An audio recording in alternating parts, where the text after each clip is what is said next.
Okey, Assalamualaikum. Kita ada satu Ford Ranger yang ada bunyi lah. So ada bunyi banyak tempat sebenarnya. So kita ada tools untuk check bunyi. Dia ada beberapa channel yang kita sambung dekat dia punya bahagian-bahagian. Fakrul, mana satu yang bunyi dia ni?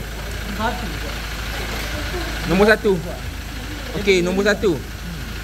Okey, nombor satu ni kita sambung pada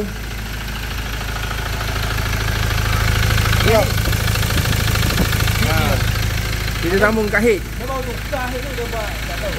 Betul ni baru beli. Daripada Rista dulu. Tapi dia tengok macam besar-besar ni baru bau pohon atau potong pohon. Kejap, kita off engine dulu kejap.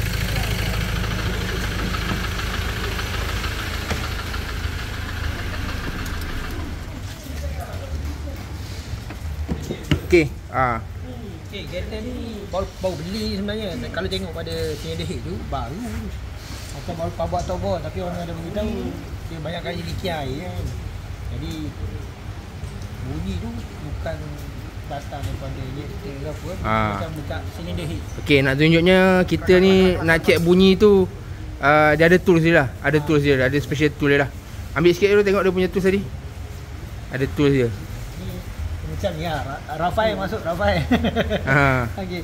Kita dengar kat sini, kita boleh select lah mana kita letakkan mana yang kita letak tu. So mana yang kita dengar daripada luar macam ni dengan bunyi yang ni, yang mana yang hampir sama. Jadi dengarnya dekat bahagian cylinder head tu lah.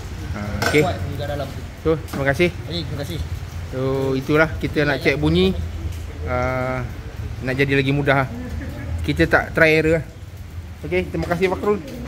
Bye. Assalamualaikum. Salam warahmatullahi wabarakatuh.